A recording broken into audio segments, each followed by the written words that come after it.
Rieccoci, primo si del Pares, appuntamento del mercoledì, gruppo TV7, come di consueto vi ricordo siamo in diretta sulla pagina Facebook, ospite il vicepresidente della Regione Veneto Elisa De Berti. A me piace più chiamarla vicepresidente perché io la chiamerei anche assessore alle infrastrutture, ai trasporti, ai lavori pubblici, alla navigazione del Veneto. Io la chiamo vicepresidente della Regione Veneto, è già un bel... Ma anche assessore va bene. Anche assessore, va bene. Però è più bello dire vicepresidente così. Sto scherzando ovviamente, stavo parlando prima della pubblicità, appunto perché il Veneto paga dazio rispetto alle altre regioni. Ma durante la pubblicità lei mi ha detto non è voluto, c'è stato un ministro precedentemente che non voleva fare i lavori che poi sono stati abbiamo avuto 2 anni di stop. 2 anni di stop e quindi... Allora abbiamo avuto 2 anni di stop con Toninelli sull'alta velocità dove si è di fatto fermato tutto e diciamo quello è un rammarico perché se non ci fossero stati questi 2 anni di stop l'alta velocità in Veneto sarebbe arrivata sicuramente prima e forse magari avremmo anche risparmiato qualcosa perché non saremmo incorsi negli aumenti dei costi che ahimè con lo scoppio della guerra ci sono stati. No, allora io non sono nelle condizioni di potervi dire se ci sono stati dei ritardi negli anni sulle attenzioni al Veneto. Io vedo che attenzione al Veneto oggi come oggi ne abbiamo tanta perché anche il potenziamento della linea da Padova a Bologna con il potenziamento tecnologico e quindi il miglioramento delle prestazioni della linea RFI sta andando avanti con le progettazioni e anche lì, fatalità, ho fatto proprio la settimana scorsa un incontro con l'ingegner Macello che è il commissario di fatto di tutte le linee ferroviarie, gli investimenti ferroviari che ci sono in Veneto e anche su quel fronte stanno andando avanti. Abbiamo il potenziamento della linea da Venezia a Trieste, anche avessero fatto di fatto l'alta velocità da Verona a Padova, ma io non ce l'ho da Padova a Milano, non me ne faccio assolutamente niente. Sicuramente l'alta velocità ne ho bisogno se c'è una continuità, quindi la prestazione, diciamo gli interventi ferroviari di potenziamento hanno un senso se vado in continuità sulla linea per poter godere delle prestazioni. Abbiamo il finanziamento della Maerne, del raddoppio della Maerne Castelfranco, stiamo lavorando sulla Vicenza Schio per l'eliminazione dei passaggi a livello e arrivare alle poi lì dovrebbe essere obbligatorio, mi sembra, da parte delle ferrovie di togliere tutti i passaggi a livello, o sbaglio, vero? Cioè obbligatorio, cioè, diciamo che è necessario togliere i passaggi a livello, ma noi con RFI negli anni, e da questo punto di vista RFI ce lo riconosce, abbiamo fatto un lavoro sostanzialmente anche con i comuni, perché abbiamo fatto un'analisi di quei passaggi a livello che potevano essere chiusi a costo zero, perché ci sono passaggi a livello che sono talmente vicini tra di loro che si possono anche chiudere a costo zero oppure con semplici interventi di viabilità senza opere sostitutive. Magari ce ne sono 2 che distano 400 metri, si congiunge la viabilità tra i 2, uno si chiude e se ne tiene aperto uno. Abbiamo fatto analisi di ricongiungimento viario, stiamo facendo analisi per individuare quali sono i passaggi a livello dove è necessario fare un sottopasso o un cavalcaferrovia. Stiamo dando la priorità agli interventi che mi chiudono 2 o più passaggi a livello, perché per me è fondamentale eliminare i passaggi a livello per rendere più fluida la viabilità sui territori, perché comunque ci sono dei passaggi a livello che creano delle code e dei problemi non indifferenti, soprattutto se le linee sono quelle principali, e dall'altro punto di vista un passaggio a livello che mi si rompe o ha un malfunzionamento sulla linea mi crea dei problemi di puntualità sulla linea, di efficienza del servizio ferroviario non indifferente. Mi tolgo la curiosità. Mi dica. Lei è un avvocato, giusto? Dunque, sì.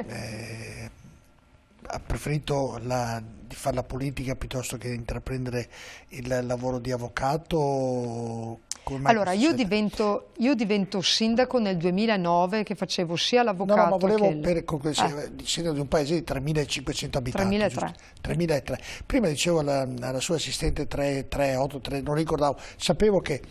ma volevo fare alla fine una domanda. Avevo fatto questa premessa per chiederle, lei fa l'avvocato, poi a un certo punto si trova vicepresidente della regione e ovviamente assessore con queste deleghe. La domanda che le pongo, come fa lei a parlare così bene di tutte le problematiche ci sono in un tema che a lei è sconosciuto, cioè inizialmente parlo, cioè lo fa perché ha dei dirigenti, dei tecnici che collaborano. Lei quando dice io ho soppresso dei treni, lo fa perché ovviamente la carica istituzionale lo deve fare, ma ovviamente avrà uno staff di persone che le danno queste tutte. E lei è convinta di tutto quello che le dicono, delle volte dei dubbi di quello che le dicono queste persone. Non so se le ho posto bene la domanda. Sì. Lei è responsabile di quello che accade, però per farlo ha bisogno di tecnici, di dirigenti. E se questi hanno una cosa sbagliata, lei... Convincermi non è facile. Non è facile. No, e allora come fa? io ho non una... so se ne ho posto... Sì, no, ho capito. Allora, tenga presente che Le ho messo la premessa da avvocato, perché un avvocato sa combattere queste tematiche. Allora, tenga presente che io arrivo in regione e che di fatto non ho esperienza né in materia di infrastrutture, né in materia di navigazione e neanche di trasporti. Come tutti, Ma sì, che la Lanzarin io l'unica cosa, la insomma. cosa che ho fatto quando sono arrivata in regione, mi sono silenziata e ho iniziato ad ascoltare.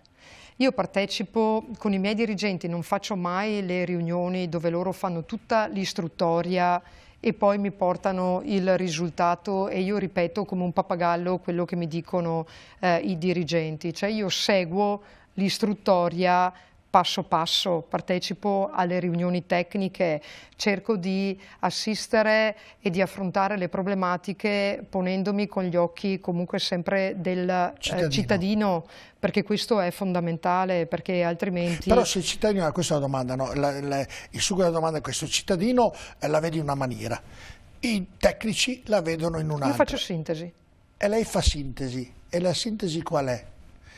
Dipende dalle varie situazioni. Cioè, ha un impegno di prendere una decisione che è importantissimo.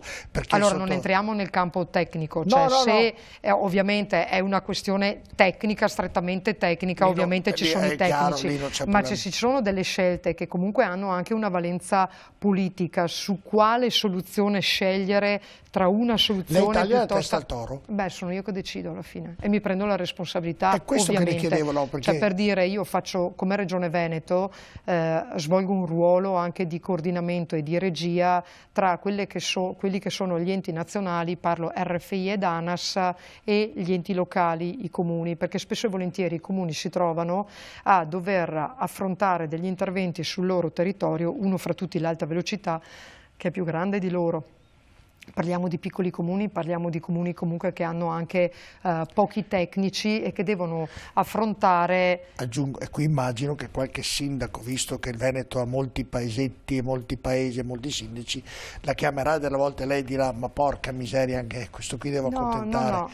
No, io non ho mai, anzi i sindaci preferisco che quando c'è un problema sul territorio, preferisco che mi chiamino prima che il problema esploda, in modo che cerchiamo una soluzione insieme. Io di solito affronto in maniera molto laica le varie questioni, non è che sposo una parte o l'altra a priori, cioè cerco di affrontare e di guardare le cose. Ci sono state spesso e volentieri che ho detto a RFI: fatevi in una ragione, perché se io fossi al posto del sindaco, il sindaco non fa una piega, ma non mi sono mai trovata, lo devo dire, nelle condizioni che RFI o ANAS non dicesse sì, è vero, cioè la richiesta del sindaco ha ragione, oppure mi sono trovata dei casi dove magari i sindaci ci provavano e alzavano l'asticella delle richieste oltre misura e magari al sindaco gli veniva detto: sindaco, stai esagerando. Era per capire... Però no, io a disposizione del territorio, ma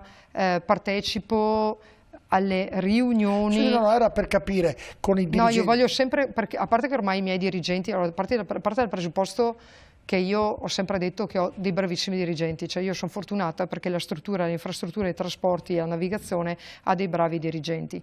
I dirigenti, la maggior parte, lavorano con me ormai da 8 anni. Quanti sono in totale?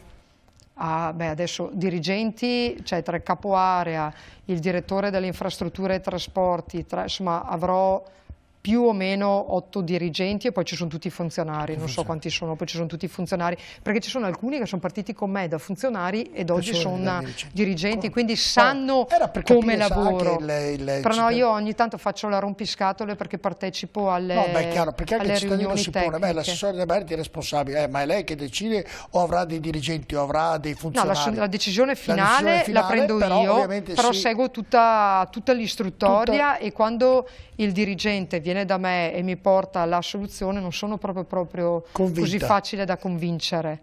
Deve essere una cosa fatta bene, insomma, deve immagino. essere, sì, assolutamente, per me è fondamentale. Era una premessa nel ragionamento, perché poi succede che ci sono dei pendolari che sono molto arrabbiati con lei invece, e sono i pendolari della Rovigo Chioggia, la Rovigo Verona, dell'Adria Mestre. Belluno Calazzo e Trento Bassano, aggiungo. Okay. Allora, Trento-Bassano è il contratto di servizio di Trento, della provincia autonoma di Trento. Sono lo so che sono arrabbiati con me, ma io non ho competenza, non ho voce in capitolo. E come la mettiamo lì? Allora, voi tenete presente che abbiamo... Io ho tutte le linee, se vuole dico anche le problematiche, non le leggo ma le saprà Magari già. che io leggo le mail. Le mail che arrivano in regione con le...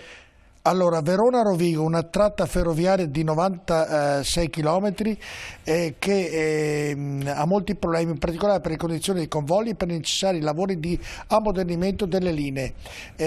Questo è per la presenza di passaggi a livello. Poi la linea continua a essere binario unico se non per 2 piccoli tratti per un totale di 15 km.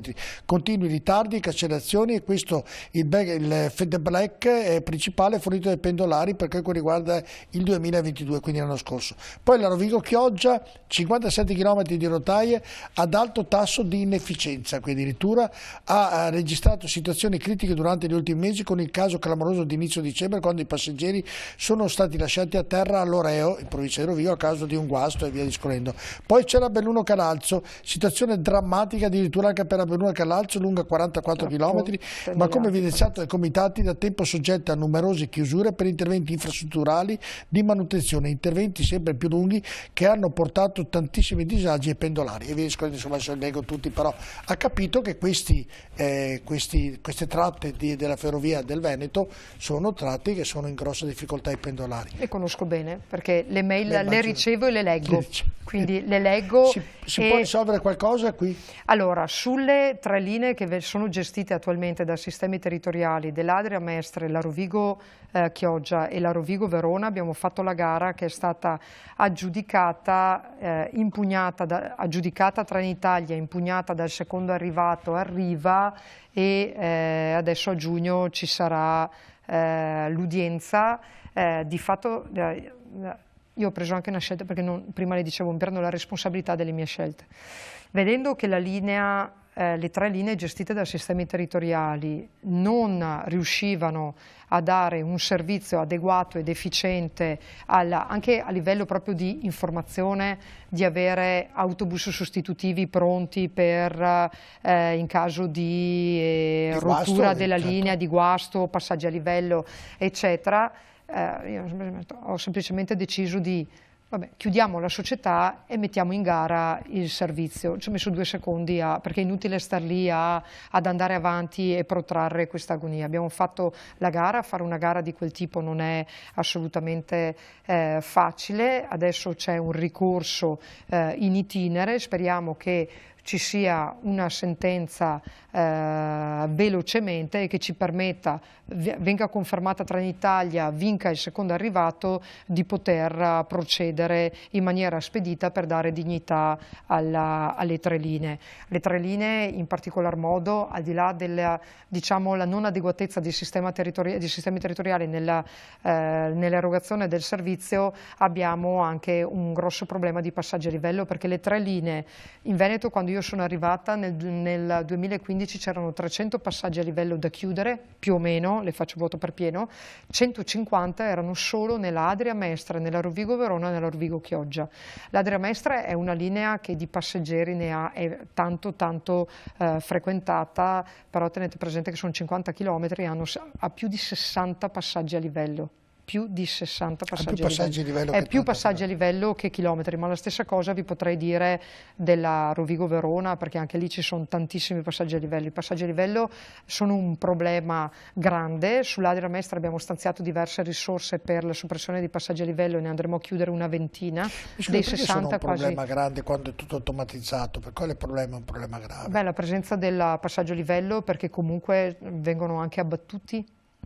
C'è un problema di rischio di attraversamento dei passaggi a livello, perché ci sono dei passaggi a livello dove le sbarre vengono sistematicamente abbattute, e dopo che c'era stato qualche anno fa... C'è qualcuno che va lì e le toglie? I mezzi passano, le abbattono. Passano e abbattono le sbarre, sì. Tenga presente che qualche anno fa c'è stato... telecamera che... No, ce ne sono alcuni che sono più arresidiati, alcuni no, però quello è un problema. C'è stato qualche anno fa un incidente in Puglia tra due treni... Cioè passano perché non se ne accorgono o fanno apposta? Secondo lei, perché non ho capito, cioè uno passa, vede, insomma, può arrivare che il treno rischia anche la vita, sì, insomma, no? Sì, ho visto anche macchine, quando si abbassano le sbarre, macchine che passano l'ultimo secondo con la sbarra che sfiora la macchina, però alcuni vengono abbattuti. Non lo sapevo. Alcuni vengono abbattuti. Quando viene abbattuto anche le sbarre di un passaggio a livello vengono abbattute, cioè la circolazione viene totalmente bloccata, ma per questioni di sicurezza dettate dall'ANSFISA, dall'Autorità Nazionale per la Sicurezza Ferroviaria, perché dopo che ci fu l'incidente in Puglia dove i due treni fecero il frontale, hanno di fatto irrigidito tutte le norme di sicurezza ferroviaria, quindi quando c'è un problema a passaggio a livello... Quando viene abbattuta una sbarra... si ferma la circolazione. No, è vero, sì, ma come si può, se è una sbarra in mezzo alla campagna, accorgersene se questo va via diritto? No, beh, ma ci saranno dei sistemi che rilevano, ci sono dei sistemi che rilevano l'inefficienza del passaggio a livello, però lì si ferma completamente la circolazione. E su linee come la Rovigo-Chioggia e la Rovigo-Verona abbiamo fatto un tavolo con i comuni nel 2017, un tavolo con ogni comune, con ogni ufficio tecnico per lavorare alla soppressione dei passaggi a livello sia sulla Rovigo-Verona che sulla Rovigo-Chioggia. Abbiamo individuato in accordo con i comuni 19 passaggi a livello sulla Rovigo-Verona da sopprimere e 5 passaggi a livello sulla Rovigo-Chioggia. Ci siamo trovati che poi purtroppo, infatti ne parlavo proprio con i miei dirigenti la settimana scorsa, dobbiamo velocizzare anche con RFI queste procedure, perché succede anche che io trovo l'accordo con un'amministrazione sulla soppressione del passaggio a livello, poi cambia l'amministrazione, cambia l'amministrazione, cambia l'idea, cambia l'approccio e quel passaggio a livello non lo posso più chiudere, quindi devo ripartire da zero. E in questo, per migliorare la vita a questi pendolari, cosa allora, ci sono dei treni ibridi che arrivano comunque per la Rovigo, di fatto per la Rovigo-Verona e la Rovigo-Chioggia. Arriveranno tutti gli elettrotreni, 6 o 7 elettrotreni per l'Adria Mestre, perché l'Adria Mestre la stiamo elettrificando, cioè l'Adria Mestre stiamo facendo un grosso investimento di soppressione dei passaggi a livello, ne soppriremo una ventina circa di passaggi a livello. Stiamo intervenendo sull'adeguamento dell'infrastruttura con un potenziamento e arriveranno tutti i treni nuovi sull'Adria Mestre, perché con l'elettrificazione, ma nei prossimi 2024 cominceranno, poi c'è stato con il caro materiali dei ritardi, però cominceranno appena l'elettrificazione sarà pronta, arriveranno anche gli elettrotreni e quindi da quel punto di vista risolviamo gli Stadler, che sono comunque dei treni ottimi, con delle ottime performance, che sono diesel, li trasferiamo sulla Rovigo-Chioggia e la Rovigo Verona. Abbiamo in arrivo dal 2024-2025 anche dei treni ibridi, sempre per queste linee. Andiamo avanti con il progetto di soppressione dei passaggi a livello, perché dove riusciamo a trovare degli accordi con i sindaci, noi come Regione, non è competenza, attenzione, la soppressione dei passaggi a livello non è competenza della Regione, però come Regione, per poter migliorare il servizio di trasporto, sono assolutamente convinta che i passaggi a livello vadano soppressi, e quindi come Regione insieme con RFI lavoriamo con i comuni per la soppressione. E quindi ci vorrà ancora un po' di tempo, insomma, per questi Sì, ma pendolari. già il nuovo gestore, adesso la gara è stata attribuita ho tralasciato praticamente quella che ha detto lei, la Trento-Bassano, perché danno tutte ma le lì responsabilità sì, lì lì, no? è contratto di servizio, è in capo alla provincia di Trento. Io ho da Bassano di fatto a Padova. Da circa un anno e mezzo vengono denunciati problemi di usura ai bordini delle ruote dei convogli. Non è pericoloso che causano soppressione di corse non programmate e che in alcuni casi non sono sostituite da autobus? No, mi consolo che una provincia autonoma abbiano problemi anche loro sulle linee di trasporto. Ecco. Trovo strano che anche su questo. Però, sì. Ma secondo lei, prima della pubblicità, è un problema economico soprattutto? Allora, gli investimenti nelle infrastrutture ovviamente sono investimenti importanti. La linea Trento-Bassano è comunque una linea importante dove so che il Presidente della provincia sta puntando tanto, ci sono degli investimenti sull'elettrificazione che arrivano fino a Borgo, che sono già stati stanziati, hanno ordinato anche loro, nel frattempo stanno puntando sui treni ibridi per puntare su treni nuovi. Comunque di fatto diciamo che come regione o provincia autonoma possiamo spingere con RFI perché vengano ammodernate le infrastrutture ferroviarie. Dal punto di vista dei treni, ovviamente chi ha il contratto di servizio per il trasporto di persone si punta, insomma basta che guardiamo, nel 2018 abbiamo sottoscritto con Trenitalia il nuovo contratto di servizio e nel nuovo contratto di servizio si è previsto l'arrivo di 78 treni nuovi che porta ad un'età media dei treni diciamo più o meno a 5 anni e siamo già quasi a 60 treni consegnati. È ovvio che se si interviene sull'infrastruttura, si eliminano i passaggi a livello, si elettrifica, arrivano treni nuovi e si punta sull'intermodalità, il trasporto assume una... Però ci sono tutti investimenti in corso. No, tutto dipende, tutto il tempo, dipende quando... insomma, l'Adria Mestre, l'elettrificazione alla fine nell'arco di un paio di anni ci sarà e con il completamento dell'elettrificazione arriveranno i treni nuovi e nel frattempo si sopprimeranno i 20 passaggi a livello che sono in previsione di essere soppressi. Sulla Rovigo-Verona abbiamo ottenuto il finanziamento da RFI per l'elettrificazione nel frattempo della Cerea Isola della Scala. È solo il tempo che verranno effettuati questi lavori.